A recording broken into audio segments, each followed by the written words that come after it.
अगला टॉपिक बिल्कुल ऐसा ही, इससे रिलेटेड ही, बिल्कुल यही का यही है, समझो क्या, ग्रेविटेशनल पोटेंशियल एनर्जी। अभी तक तो हमने फाइंड करा था ग्रेविटेशनल पोटेंशियल, अब फाइंड कर रहे हैं gravitational potential energy. Gravitational potential energy, ठीक है, ग्रेविटेशनल पोटेंशियल एनर्जी कुछ भी नहीं है, बिल्कुल वही का वही कंसेप्ट है, बिल्कुल वही का वही कंसेप्ट है।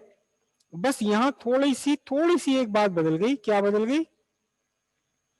ये अर्थ है, नहीं, अर्थ के अलावा पहले मैं एक जनरल बताऊं आपको, पहले अर्थ के अलावा एक जनरल बताऊं कि ये आपकी एक बॉडी है, मास है, और इससे सर्टेन डिस्टेंस आर डिस्टेंस पर एक दूसरी बॉडी रखी है जिसका मास है स्मॉल एम। तो अब इन दोनों, ये एक बन गया सिस्टम, सिस्टम बन गया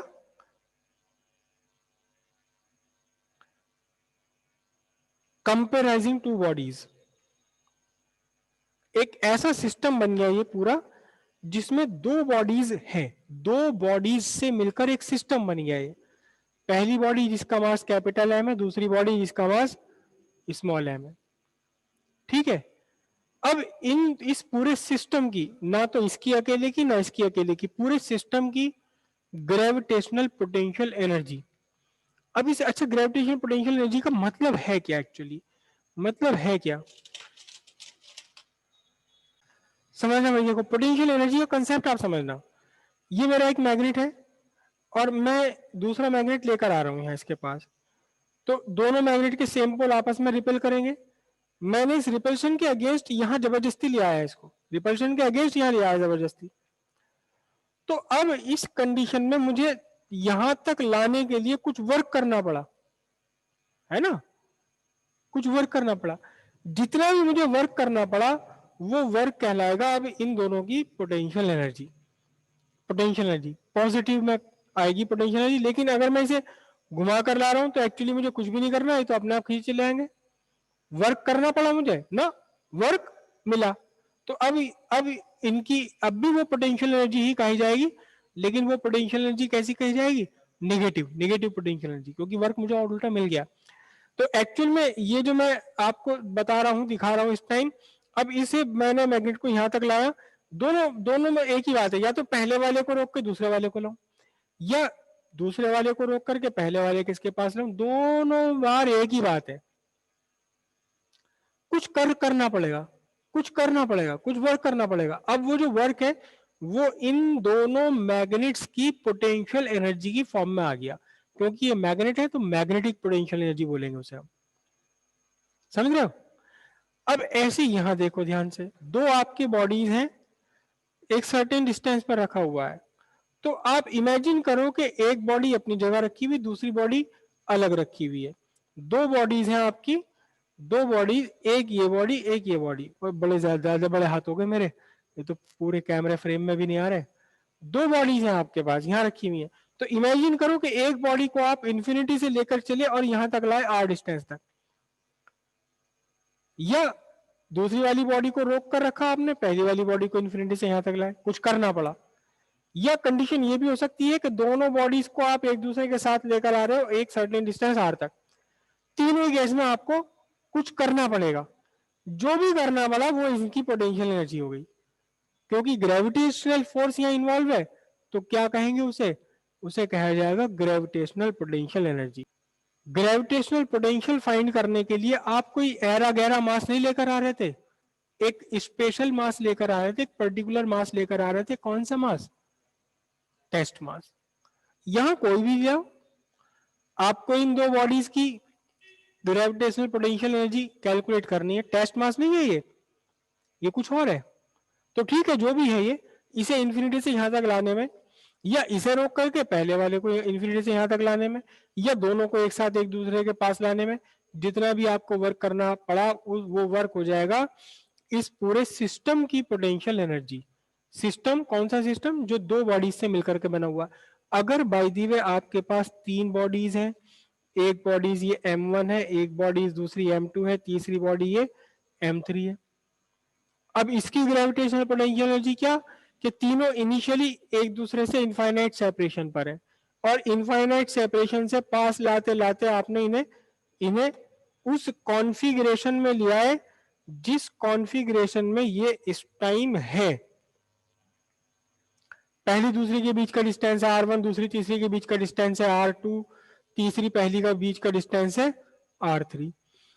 तो इन्फिनिटी इनफाइनाइट सेपरेशन से ला करके यहां तक पूरा सिस्टम बनाने में आपको जितना भी वर्क करना पड़ेगा वो इस पूरे सिस्टम की ग्रेविटेशनल पोटेंशियल एनर्जी, ये सिस्टम की पोटेंशियल एनर्जी होगी, ना तो m1 की पोटेंशियल एनर्जी अकेले, ना m2 की अकेले पोटेंशियल एनर्जी, ना m3 की अकेले पोटेंशियल एनर्जी, ये पूरे सिस्टम की पोटेंशियल एनर्जी जो बना हुआ है सिस्टम, ऐसा सिस्टम जो बना हुआ है किससे, तीन m1 m2 m3 तीन मासेस से बना हुआ है। बात समझ आई? तो किसी भी सिस्टम की ग्रेविटेशनल पोटेंशियल एनर्जी का मतलब क्या है, वो वर्क जो किया करना पड़े इनफाइनाइट सेपरेशन से गिवन डिस्टेंस तक लाने में। तीनों बॉडीज को, अगर तीन है, दो बॉडीज को दो है अगर, या 50 है तो 50 के 50 एक दूसरे से इनफाइनाइट सेपरेशन पर है, और फिर उन्हें गिवन सेपरेशन तक लाने में जितना भी वर्क करना पड़ेगा यही वर्क कहलाएगा क्या, gravitational potential energy of this system. बात इतनी समझ आई? ग्रेविटेशनल पोटेंशियल एनर्जी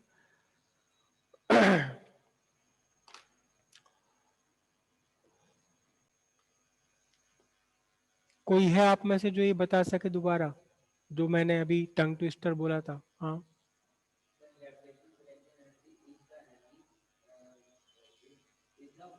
यस,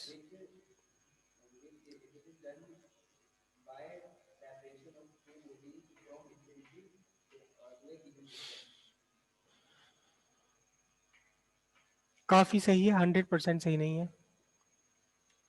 बैठिए, गुड, बढ़िया, कोई बात नहीं, पहली बार आपका ट्राई था, पहली बार ही कोशिश की थी तो ठीक है, बढ़िया है फर्स्ट टाइम के हिसाब से। और कोई, और कोई बताना चाहेगा? कोई और बताना चाहेगा? हाँ, गुड,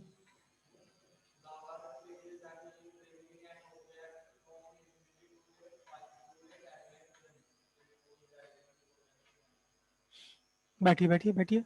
किसी ने मिस्टेक पकड़ी इनकी? हाँ, किसने पकड़ी क्या? एक सिंगल ऑब्जेक्ट के लिए तो ग्रेविटेशनल पोटेंशियल एनर्जी का कोई कोई उसका तो एग्जिस्टेंस ही नहीं, बात ही नहीं है उसकी। तो अब आप जरा इनकी मिस्टेक ठीक कीजिए, बताइए।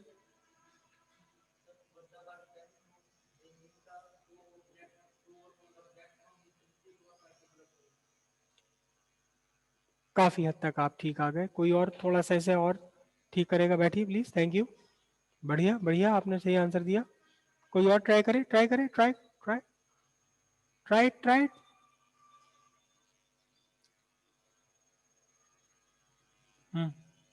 बैठे बैठे बैठे बैठे, मेरी क्लास में अगर मैं कुछ पूछूं तो बैठे बैठे बता दो, बाकी किसी टीचर की क्लास में अगर हो तो प्लीज खड़े होकर बताएं आप। हाँ,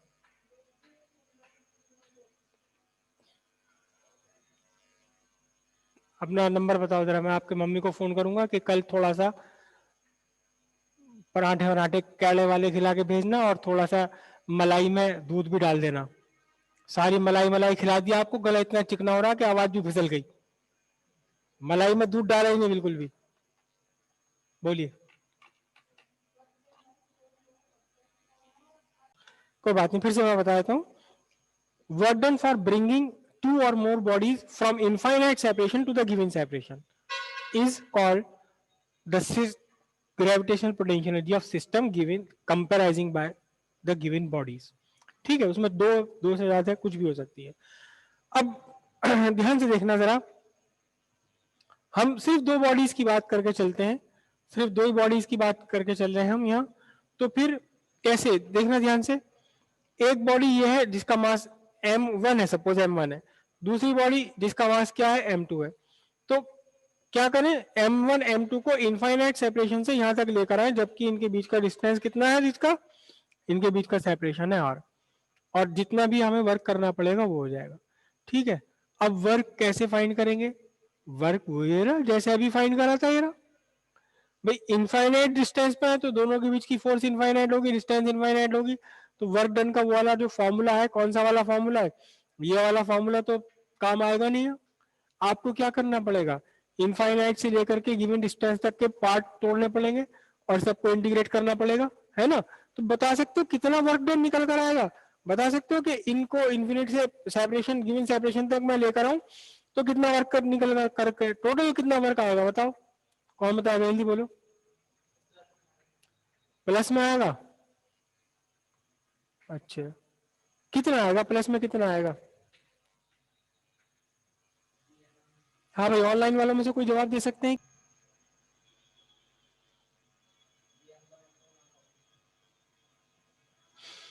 हाँ, G m1 m2 upon r square work आएगा। वर्क आएगा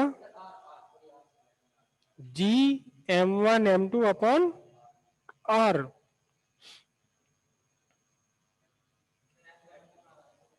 M1 M2 कुछ और कहना चाह रहे हो क्या? कुछ और? M2 नहीं आएगा इसमें? M2 ना लिखूं?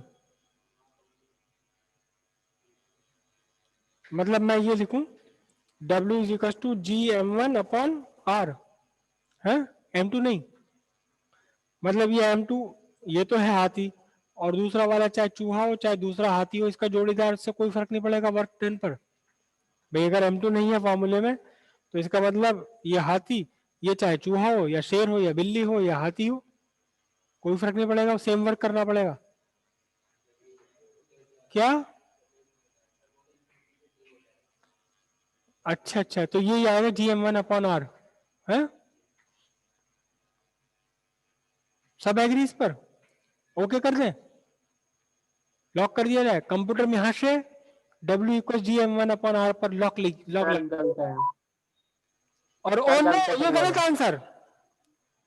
ओ